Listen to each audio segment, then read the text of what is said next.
यानी कि जब राम जी बिहार करा के जनकपुरी से अवध में आए तो महीनों तक आनंद बधाए रहते रहे। इसी क्रम में एक दिन की बात है कि दशरथ जी महाराज विचार मंद अवस्था में बैठे हैं तो होता क्या है, समीप भैया सोत के सा मन हो जरथ बन असे उपदेशा।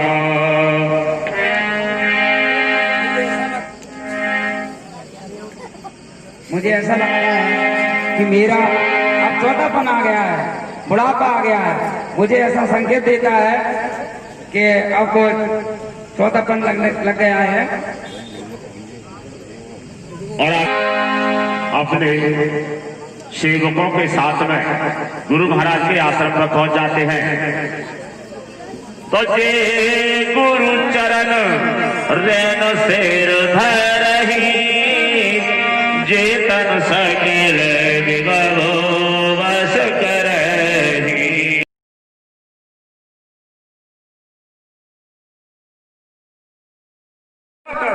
राजसभा बनवाकर और सबसे अपनी जैसे की घोषणा करवा दो। जो क्या महाराज वहीं पर मंदिर आए सेवक सचिव सुमंत्र बुलाए।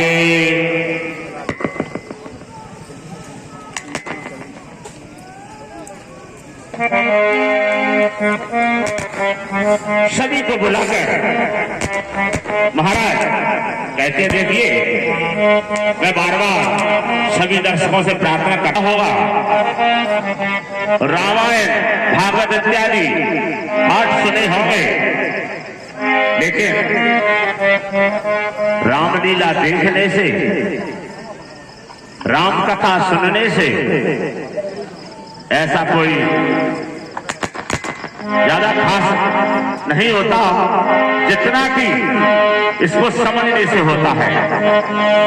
तो यहाँ अवध के राजा हम पहले वर्णन कर चुके हैं, इतने बलशाली हैं कि जब देवासुर सब बड़े बूढ़े की, किसी गुणवान की बीमार हो जाए तो किसी वैद्य की सलाह तो भैया लेनी पड़ती है। ये हमको इस रामलीला से सीखना चाहिए।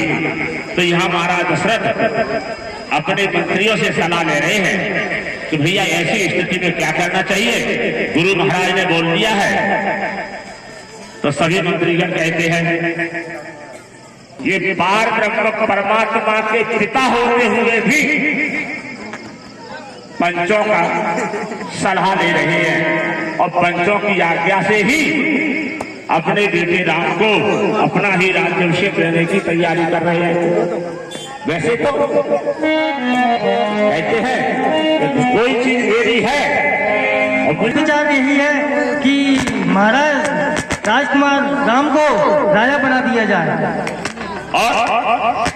और क्या कहते हैं मंत्री जी कि कहो मुनिराज कर, हे राजन आप हमको आदेश तो करें कि जोई आयुष हो, माने आपकी जैसी आज्ञा होगी तो राम राज्य अभिषेक हित केव करें सोई सोई। इस तरह सजवा लो जैसे नहीं शादी होती है, जैसे दुल्हन सजती है जैसे। अयोध्या में कोई कमी नहीं रहे सजने के लिए। ध्वजा पटाखा लगवा दो, ढोल बजवा दो, लंगाड़ा बजवा दो, जो आज्ञा महाराज। और जब देखिए चलते चलते भाई राकेश भैया जी अयोध्या में सजावट हो रही है।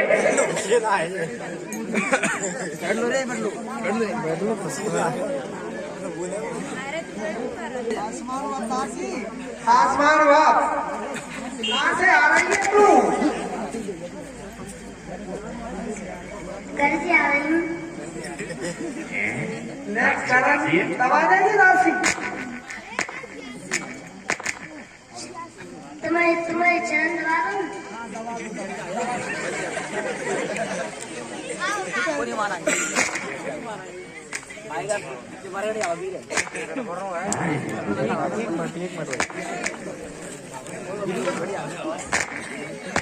सर दबा दूँ।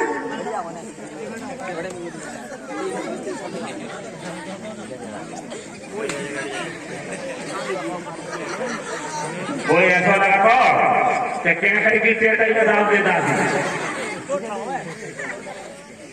तुम्हारा गला दबा दूँ। गला दबाएगी, सर दबाएगी, सर दबाएगी, क्या गला दबाएगी, ऐसा खड़ी हो जाए। हाँ तो देखिए उधर में होता क्या है, लीला पर ध्यान दें कि जैसे ही अयोध्या में राम राज्याभिषेक की तैयारियां हैं, उधर देवताओं के दिल में बहुत की कर रही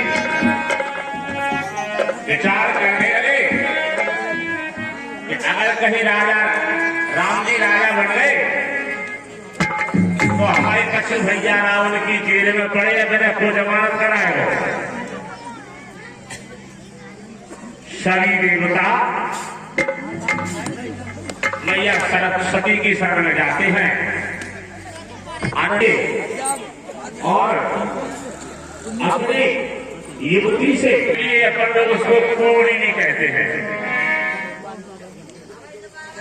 तो देखिए काने थोड़े कुंवरे इन पर प्रभु की विशेष कृपा होती है। तो इधर भैया सरस्वती की कृपा उनके ऊपर हो गई और सरस्वती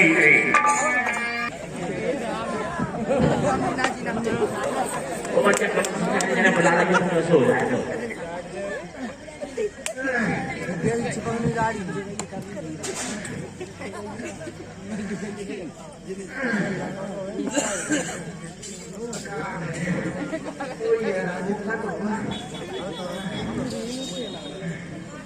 जगह ही रहते रानी है इतने दिल से चल चल के मैं आई हूं। बोला तो नदारी है वाह। तो नाम मंथरा मंदमती चेरी के गई के अजस पितारी ताहि कर गई के राम के।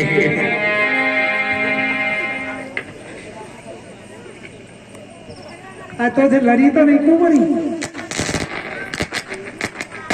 एक डंडा से दौड़ना महारानी क्या गई को कुड़ी का प्रणाम प्रणाम आसमान वार।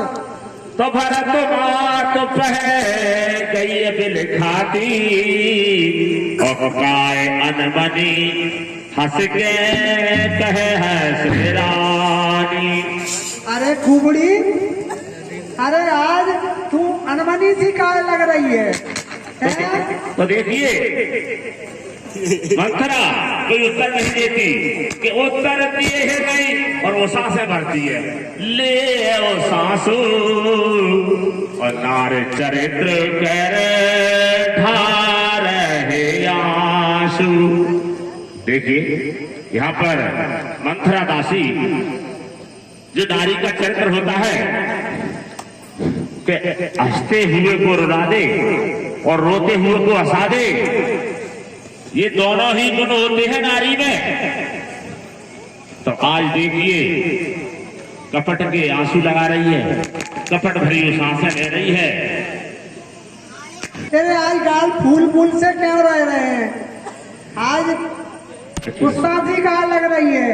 तो मैं तो ऐसे पूछ रहा हूँ महारानी ने तो तुम्हें कभी पता ही नहीं है कि राजमहल में क्या हो रहा है, क्या हो रहा है राजमहल में? तो देखिए दासी कहती है कि कत से कहते हमें को माई और गाल करें हम क्यों बाल फुलाई। देखिए महारानी जी, हम अगर अपने गाल फुलाए या केस बढ़ाए हमें कौन सा फायदा हो? काय ऐसी क्या बात है मंत्रा? अरे महारानी ऐसी ही तो बात है महारानी, तुम तो ऐसे बिल्कुल अनजान बनिए में तो तुम्हें कभी पता ही नहीं है।